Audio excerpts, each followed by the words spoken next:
Hello चिकित्सक, welcome to चिकित्सक revolution. आप पढ़ रहे हैं genetics class 10th for CBSE board. ये लेक्चर नंबर जेनेटिक्स का थर्ड है। आपने 1, 2, 3 देख लिया। लेक्चर नंबर 1 में हमने बहुत कुछ देखा था। मेंडल ने एक्सपेरिमेंट कब किया, किस पे किया, है ना। डोमिनेंट क्या होता है, रिसेसिव क्या होता है, 7 कैरेक्टर को हमने देखा। 7 कैरेक्टर में मैं आपको याद दिला दूं, आपने देखा था पोड शेप, पहले आपने देखा था सीड शेप, सीड कलर, पोड shape, pod colour, flower position और स्टेम ऑफ हाइट आपने देखा था। आप इसमें देखे थे कि कौन सा डोमिनेंट होता है, कौन रिसेसिव होता है, ये सब आप हमसे जान चुके हैं। लेक्चर नंबर 2 में मैंने आपको mono hybrid cross, dihybrid cross बताया। मोनो हाइब्रिड क्रॉस में आपने देखा कि इसका जीनोटाइपिक रेशियो क्या होता है, फिनोटाइपिक रेशियो क्या होता है। डायहाइब्रिड क्रॉस में जीनोटाइपिक रेशियो क्या होता है, फिनोटाइपिक रेशियो क्या होता है, ये सब आप जान चुके हैं और आपका कॉन्सेप्ट क्लियर हो चुका है, ऐसा मैं मान कर चल रहा हूं, क्योंकि अब लास्ट पड़ाव में है और आप अच्छे से पढ़ाई कर रहे हैं। आज हम लेके आए हैं आपके लिए मेंडल्स लॉ। मेंडल ने कुछ नियम दिए।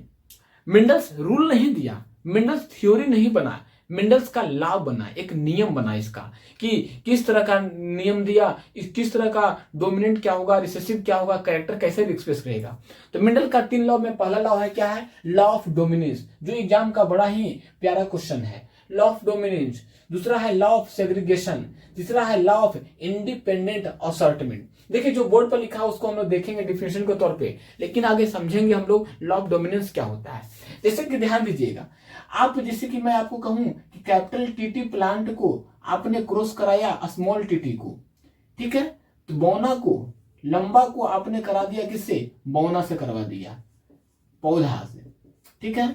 लंबा पौधा को करा दिया आपने बौना पौधा के साथ, तो मियोसिस करवाएंगे तो यहाँ पे गैमेट क्या बनेगा, कैपिटल टी बनेगा, यहाँ पे स्मॉल टी आएगा, दोनों फ्यूज करेगा तो यहाँ कैपिटल टी स्मॉल टी बनेगा। अब आप इसको बोलेंगे कि this is your F1 generation. आप क्या बोलेंगे, F1 जनरेशन है। ओके, कोई दिक्कत नहीं है। अच्छा बताइए आप, क्या ये जो F1 जनरेशन बना है इसमें आपको क्या दिख रहा है। सर इसमें मुझे कैपिटल टी दिख रहा है, स्मॉल टी दिख रहा है। अच्छा तो क्या कहेंगे आप क्या कहेंगे, क्या ये लंबा है, क्या ये बौना है। सर यहां तो हम लंबा कहेंगे सर। क्यों कहें आप, क्योंकि बड़ी वाली जो टी थी ये क्या हो गया, डोमिनेंट कर गया। क्या हो गया, डोमिनेंट कर गया और ये अपने आप को, इसका कैरेक्टर एक्सप्रेस कर गया। सर छोटी वाली टी को क्या बोलेंगे आप, रेसेसिव बोलेंगे। क्या बोलेंगे, रेसेसिव। क्यों बोलेंगे, क्योंकि इसका कैरेक्टर दब गया, लेकिन दोनों कैरेक्टर है। जैसे कि आपका कैरेक्टर जब आप क्लासरूम में होते हैं तो आपका कैरेक्टर एकदम समझने वाली होती है, एकदम हाई लेवल होता है, कॉन्शियस रहते हैं। लेकिन जब आप दोस्तों के साथ रहते हैं तो आपको पता ही है आपका लेवल क्या होता है, आपसे अच्छा कौन जान सकता है। तो यहाँ पे क्या है, लेवल तो यहाँ पे कैपिटल टी स्मॉल टी का है, तो कैपिटल टी वाली एक्सप्रेस कर गया तो ये क्या हो गया, डोमिनेंट। छोटी टी वाली दब गया तो हो गया रिसेसिव। यही तो है लॉ ऑफ डोमिनेंस। चलिए डिफिनेशन से चलते हैं। कह रहा है क्या, लॉ ऑफ डोमिनेंस क्या कहता है, कह रहा है व्हेन टू होमोजाइगस इंडिविजुअल। देखिए होमोजाइगस का मतलब same same, capital T capital T, capital R, छोटा टी छोटा टी, छोटा आर, सब क्या है, होमोजाइगस है। तब when two homozygous individual with one or more sets of contrasting characteristics are crossed, ज्यादा से ज्यादा, ठीक है, the characteristics which appear in the F1 hybrid, F1 में आर डोमिनेंट। अभी देखे ना F1 में क्या है, dominant. And those which do not appear, मतलब जो एक्सप्रेस कर रहा है वो डोमिनेंट हो गया और जो एक्सप्रेस नहीं कर रहा है वो क्या हो गया, रिसेसिव हो गया। यही तो कह रहा है। फिर कहा the characteristics which is expressed is called dominant. वैसा जो कैरेक्टर्स को एक्सप्रेस कर रहा है वो डोमिनेंट हो गया।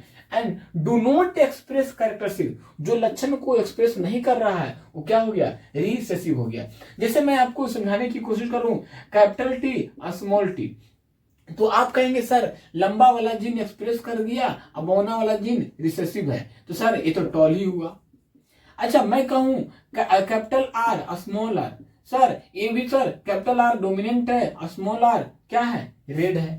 मान लिया आप किसी का रेड येलो, रेड का ले रहे हैं, रेड का ले रहे हैं, मैं कहूं स्मॉल और स्मॉलर, तो इसका मतलब क्या हुआ, डोमिनेंट होमोजाइगस तो है लेकिन डोमिनेंट नहीं है, क्या है, रिसेसिव कैरेक्टर आ गया, दोनों का कैरेक्टर क्या हुआ, रिसेसिव हो गया।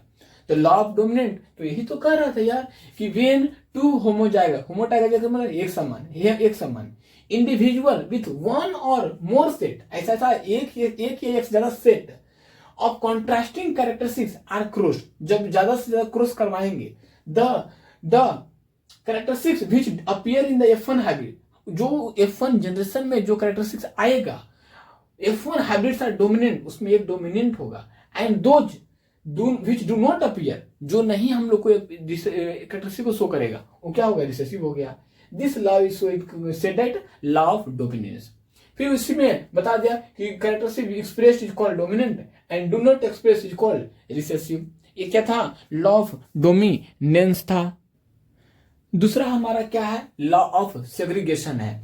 ध्यान से देखिएगा, बड़ा ही इंपॉर्टेंट है। कहा when a pair of allele when a pair of allele is brought together in hybrid, the members of allelic pair remain together without mixing and separate or segregate from each other when the hybrid forms gametes। मतलब क्या हुआ, ध्यान दीजिएगा, जैसे कि मैं आपको कहूं पेरेंट्स, ऐसे समझिएगा इसको, पेरेंट्स के पास कैपिटल वाई है, पेरेंट्स के बाद कोई एलील जो है कैपिटल वाई है, जीन, ठीक है। तो ऑफस्प्रिंग में क्या जाएगा, ऑफस्प्रिंग में आप देखेंगे कैपिटल वाई और कैपिटल वाई जाएगा, मतलब दो गो है तो क्या, कैपिटल वाई। सर अगर कैपिटल वाई स्मॉल वाई है तो सीधी सी बात है कैपिटल वाई और स्मॉल वाई जाएगा। मतलब क्या हुआ, सेग्रीगेट कर गया, मतलब सेपरेट हो गया। सेग्रीगेट का मतलब क्या हुआ, सेपरेट हो गया, अलग हो गया। जैसे पेरेंट्स में कैपिटल वाई था तो चांस है ए भी कैपिटल वाई, अगर पेरेंट्स में कैपिटल वाई स्मॉल वाई है तो कैपिटल वाई और स्मॉल वाई आ गया। इसका मतलब क्या हुआ, सेग्रीगेट कर गया। सर अगर पेरेंट्स में दोनों स्मॉल वाई हो तो ऑफस्प्रिंग में भी क्या होगा, वो भी सेग्रीगेट कर जाएगा। कैसे सेग्रीगेट करेगा, स्मॉल वाई और स्मॉल वाई, सीधी सी बात है। तो यही कह रहा था क्या, लॉ ऑफ सेग्रीगेशन, यानी कि जो भी एलील होगा वो अपने आप को सेग्रीगेट कर लेगा, यानी कि अलग कर लेगा। कैपिटल वाई है तो कैपिटल वाई स्मॉल वाई है तो कैपिटल वाई स्मॉल वाई है तो स्मॉल वाई और स्मॉल वाई। ये क्या हुआ, लॉ ऑफ सेग्रीगेशन। इसी को हम लोग बोलते हैं this law also called law of purity of gametes. इससे क्या होता है कि इसमें जो गैमेट है वो प्योर कितना है, जैसे कि पता चला ना, जैसे कैपिटल वाई तो इसमें पता चला ना कि इसमें कैपिटल वाई भी है, कैपिटल वाई स्मॉल वाई, इसमें पता चला ना कि एक कैपिटल वाई है दूसरा स्मॉल वाई है। इसमें पता चला ना कि दोनों क्या है, एक स्मॉल वाई है दूसरा भी स्मॉल वाई है।